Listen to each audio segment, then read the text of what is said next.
जय सिया राम। मैं हूं पंडित अरविंद गौड़। स्वागत करता हूं आपका अपने YouTube चैनल ज्योतिष विद पंडित गौड़ में। आज की चर्चा का विषय थोड़ा सा अलग है। हमारे एक मित्र हैं और उन्होंने पूछा कि जैसे मेरे कर्म है उस हिसाब से मुझे जरूर नरक ही मिलेगा। अब विषय ऐसा था कि उन्होंने मुझसे इस सवाल पूछा था कि मेरे कर्मों को देखते हुए मुझे ऐसा लगता है कि मुझे नरक प्राप्त होगा। ज्योतिष में इसके बारे में क्या राय है? ठीक है, तो कितना मेहनत, कितना प्रयास हमारे बुजुर्गों द्वारा किया गया, महर्षियों द्वारा किया गया। तो महर्षि पाराशर ने इस संबंध में भी सूत्र लिखे हैं और जो ये हमें लमसम अंदाजा देते हैं कि मृत्यु के उपरांत हम किस लोक को प्राप्त होंगे।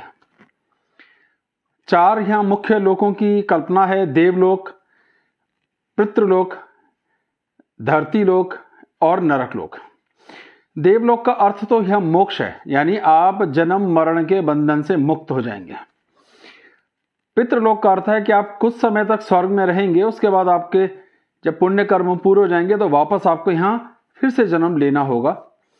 धरती लोक का अर्थ है कि आपको तुरंत ही वापस इसी धरती पर, इसी मृत्यु लोक में जहां पर सबकी मृत्यु होनी है, जन्म प्राप्त हो जाएगा।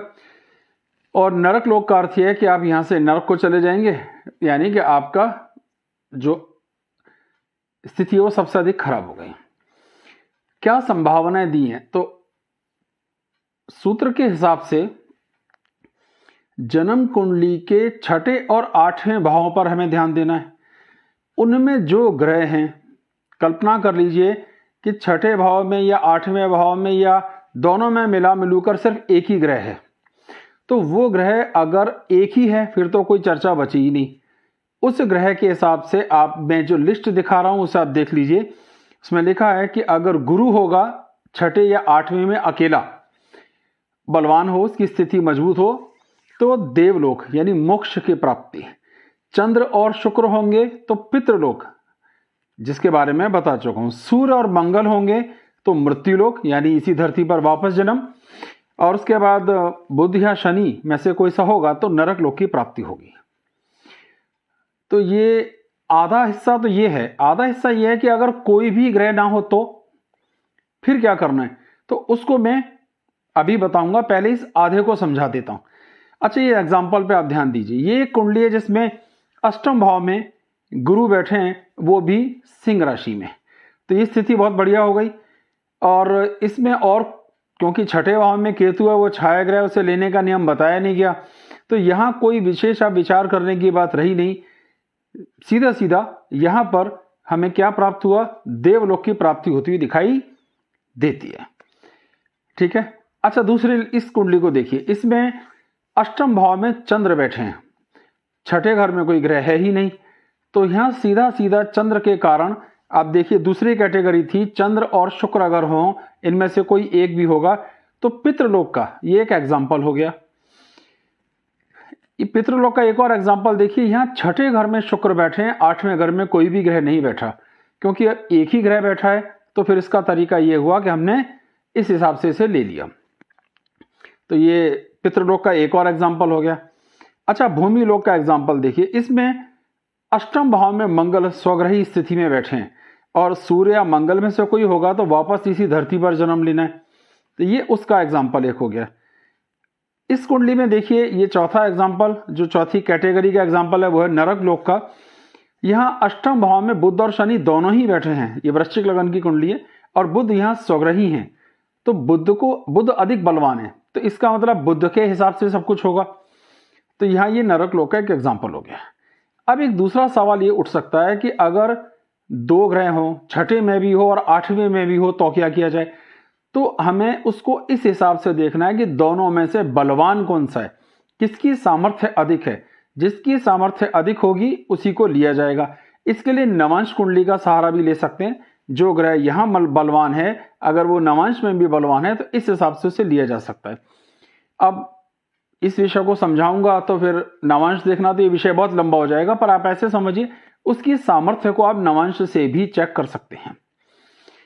अब दूसरा पोर्शन ये है कि अगर एक भी ग्रह ना हो, छठे और आठवें भाव में एक भी ग्रह ना हो तो क्या होगा?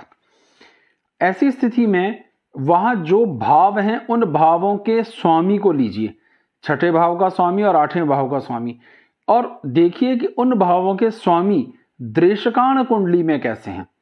अब यहाँ एक आपको फिक्र होगी कि दृश्यकाण कुंडली क्या है। देखिए, किसी भी राशि का 1/3 को दृश्यकाण कुंडली कहते हैं। ये बड़ी टेक्निकल चीज हो जाएगी अगर बताऊंगा। हर सॉफ्टवेयर में दृश्यकाण कुंडली बनाकर दी जाती है, इसमें कोई मुश्किल नहीं है। आप किसी भी मर्जी सॉफ्टवेयर को डाउनलोड कर लीजिए, उसमें आपकी जन्म कुंडली और दृश्यकाण कुंडली और बाकी सब कुंडलियां भी होती हैं। तो अगर हमने दृश्यकाण कुंडली को देखा और उस दृश्यकाण कुंडली की स्थिति को देखें तो दोनों में से छठे भाव और आठवें भाव के स्वामी दृश्यकाण में कौन सा बली है और जिस ग्रह के अंदर बली है, यानी उसका जो दृश्यकाण का स्वामी है, उसी हिसाब से हमें उसे लेना है। तो जो भी ग्रह बली होगा जिसका दृश्यकाण बलवान आएगा उसी को लिया जाएगा। चलिए एक एग्जांपल देखते हैं। ये एग्जांपल है जिसके अंदर छठे भाव में धनु राशि है, आठवें भाव में कुंभ राशि है, यहां पर कोई भी ग्रह नहीं है। अब हमने इसकी D3 यानी दृश्यकाण कुंडली देखी, जो मैंने बराबर में बनाकर दिखाई। यहां गुरु दृश्यकाण में स्वग्रही है, कितना बलवान हो गया। और कमाल की बात यह है कि शनि भी धनु राशि में यानी गुरु के दृश्यकाण में ही है। तो दोनों ही जो हैं गुरु के दृश्यकाण में आ गए। इससे क्या समझ में आया हमको? इसका अर्थ है कि ये देवलोक जाने की स्थिति बनी। एग्जाम्पल ले लेते हैं। दूसरा एग्जाम्पल यह है कि जन्म कुंडली को आप देखिए, यहां पर छठे भाव में मिथुन राशि है, अष्टम भाव में सिंह राशि है और कोई भी ग्रह नहीं है। तो ऐसी स्थिति में क्या किया जाएगा? हमको छठे भाव का स्वामी कौन? 3 नंबर मतलब मिथुन राशि यानी बुध, उसको दृश्यकाण कुंडली में देखना है। बुध दृश्यकाण में सिंह के नवंश में, सिंह के दृश्यकाण में। तो ये अच्छी स्थिति एक समझ में आ गई। और सूर्य कहाँ है? सूर्य शुक्र में, शुक्र की राशि में, तो वहां वो शत्रु राशि में। तो बलवान कौन हुआ? बुध। तो यहां पर हमें इस हिसाब से इसको बुध को लेना है। तो 2-4 एग्जाम्पल लेकर आपके पास समझाइए। विषय ज्यादा मुश्किल नहीं है, थोड़ा सा कॉम्प्लिकेटेड जरूर लगता है जब दृश्यकाण देखने वाली बात आती है, अन्यथा तो अपनी जन्म कुंडली से ही ये चीज क्लियर हो जाती है। बहुत बहुत धन्यवाद। जय सिया राम।